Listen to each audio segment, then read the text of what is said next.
Selamat berjumpa kembali. Hari ini kita akan membahas mengenai membuat program menggunakan Microsoft Visual Basic. Ini program yang akan kita buat ya mempermasalahkan tentang komputerisasi perhitungan gaji. Ini hasil akhir yang diinginkan. Untuk membuat hasil akhir atau laporan seperti ini sesuai dengan yang diinginkan, kita memerlukan sebanyak 6 data. Bambang Sudewo, pria, A, ADM 20, dan 3 juta. 6 data ini harus kita miliki dulu. Setelah 6 data ini kita miliki, barulah laporan ini bisa disusun. Ya. Nah, ini adalah keterangan tentang perusahaan yang meminta kita untuk membuat gaji tersebut di perusahaan tersebut. Keadaannya sebagai berikut, bahwa terdapat karyawan pria dan wanita, dan di sana golongannya ada 3, ABC, bagiannya ada 2, ADM dan produksi, dan kalau karyawan bekerja sehari dapat 150.000. Nah, sekarang kita lanjutkan dengan analisa. Tadi, seperti yang saya katakan, untuk membuat laporan ini kita memerlukan 6 data. Jadi 6 data ini harus kita miliki dulu, baru laporan itu bisa dibuat. Ke-6 data ini dapat kita kelompokkan menjadi 2 bagian. Bahwa data yang tidak mengandung rumus, nih, dan data yang mengandung rumus, yaitu ini yang 3 juta. 3 juta itu didapat dari gaji sehari dikalikan dengan hadir. Gaji sehari kan 150.000 sesuai dengan ketentuannya, dikali 20 jadi 3 juta. Nah, jadi dikelompokkan jadi 2, yang tidak ada rumusnya dan ada yang ada rumusnya. Data yang tidak ada rumusnya itu harus masuk duluan karena nanti akan digunakan untuk mendapatkan data yang ada rumusnya. Ya, dalam hal ini harus ada data hadir dulu, baru gajinya bisa dihitung. Jadi data yang tidak mengandung rumus harus masuk duluan, ya. Hadirnya ini yang diperlukan, hadirnya untuk menghitung gaji. Kalau hadir belum ada, gaji nggak bisa dihitung. Jadi data yang tidak ada rumusnya dimasukkan dulu, sudah itu baru gajinya bisa dihitung. Ya. Nah, setelah gaji dihitung berarti ya ke-6 data yang diperlukan untuk membuat laporan sudah kita miliki sehingga laporan bisa disusun, ya. Nah, jadi urutannya di dalam mendapatkan 6 data itu adalah memasukkan data yang tidak mengandung rumus, lalu hitung gaji dengan rumus sehingga ke-6 data itu didapatkan. Atau ya, urutan untuk menyelesaikan masalah di atas adalah sebagai berikut. Mulai kita masukkan data yang tidak ada rumusnya. Ya, tadi yang tidak ada rumusnya itu adalah sebagai berikut. Nama orangnya, jenis kelamin, golongan, bagian, kemudian hadirnya. Masukkan data yang tidak mengandung rumus. Sudah itu hitung gajinya. 150.000 kali 20. Nah, setelah gajinya dihitung, maka ke-6 data untuk membuat laporan itu sudah kita miliki, sehingga kita bisa menampilkan laporan atau mencetak laporan. Setelah laporan dicetak, maka proses menyelesaikan masalah tersebut selesai.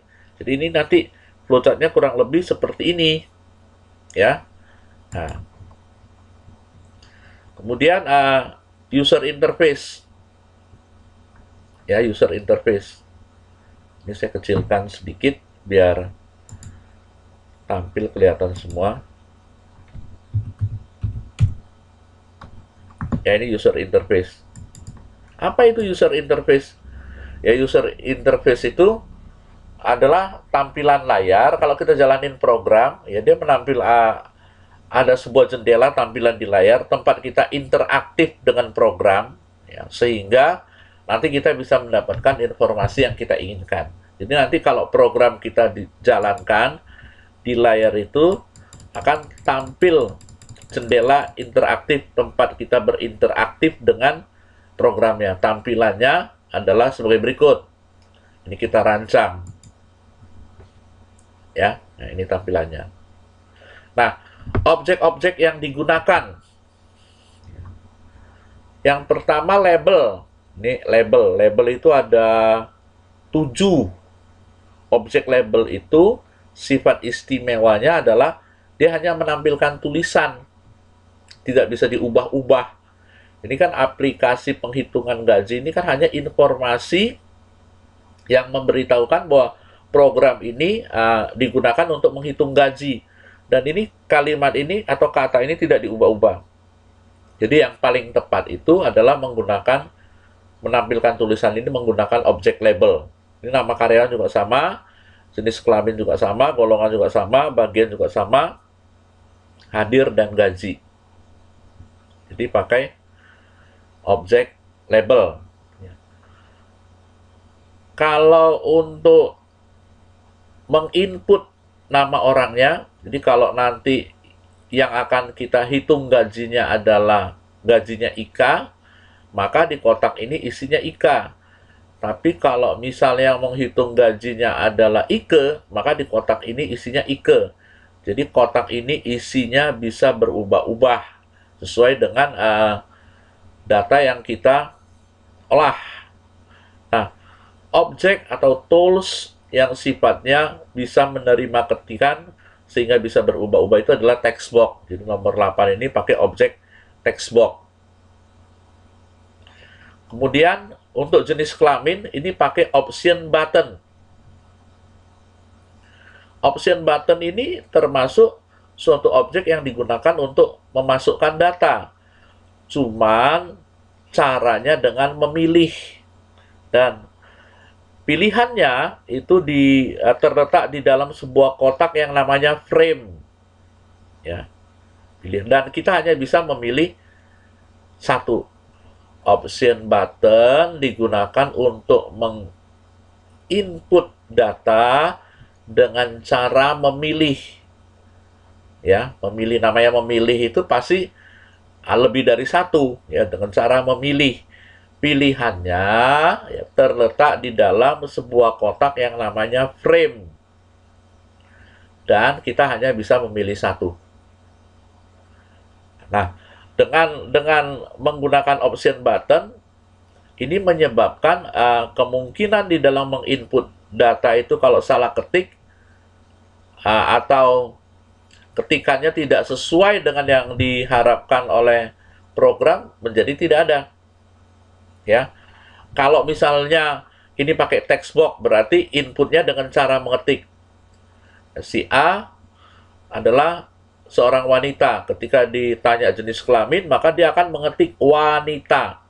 Tetapi tidak menutup kemungkinan dia ngetiknya bukan wanita, tapi dia ngetiknya apa? Perempuan. Atau bisa juga dia mengetiknya wanita, tapi disingkat W saja. Akibatnya data yang terinput ke dalam program kita menjadi kacau, ya.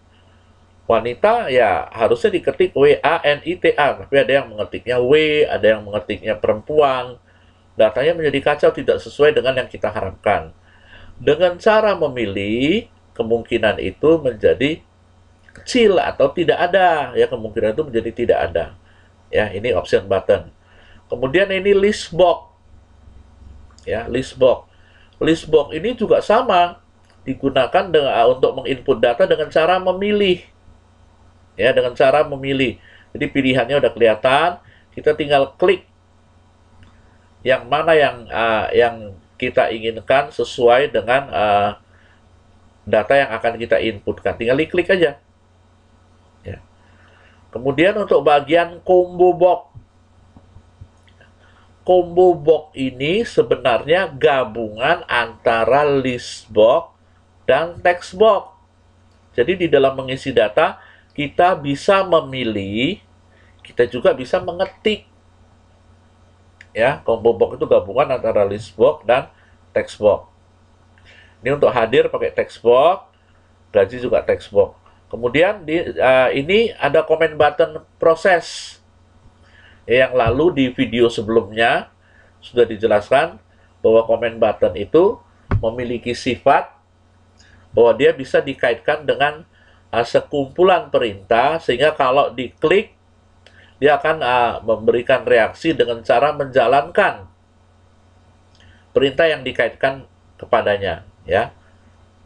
Klik itu event, kejadian yang menyebabkan sekumpulan perintah itu dijalankan. Ya memang bisa aja sih dibuat eventnya bukan klik, ya, yang lainnya bisa saja, ya. Dalam hal ini kita pakai event klik. Ya, nah ini comment button selesai. Untuk selesai, comment button untuk selesai, yang nantinya akan dikaitkan dengan sekumpulan perintah, sehingga kalau kita klik tombol selesai, perintah yang dikaitkan dengannya akan dijalankan, dan perintahnya adalah perintah untuk mengakhiri program yang sedang dijalankan. Nah, jadi ini analisa mengenai user interface-nya dan objek yang digunakan. Nah, ini daftar objeknya. Ya. Ini ada tambahan kolom keterangan untuk memberitahukan bahwa di list box golongan ini isinya ada A, B, C, dan di combo box bagian ini ada isiannya ada ADM dan produksi, ya. Oke ya. Nih. Nah, ini adalah flowchart-nya. Ya, flowchart-nya. Mulai inputlah data yang tidak mengandung rumus dengan cara diketik dari papan ketik. Setelah hadirnya diperoleh, maka hitunglah gaji. Gaji tadi adalah suatu angka tetap, yaitu 150.000. Makanya dia tidak diinput, ya. Jadi gaji sehari ya 150.000. Jadi gaji yang diterima adalah 150.000 dikali hadir. Setelah proses penghitungan gaji selesai, maka keenam data yang diperlukan untuk membuat laporan sudah ada. Selanjutnya laporan tinggal dicetak, maka proses selesai, ya. Nah, selanjutnya nanti kita akan coba bikin program tersebut menggunakan Visual Basic di video yang selanjutnya.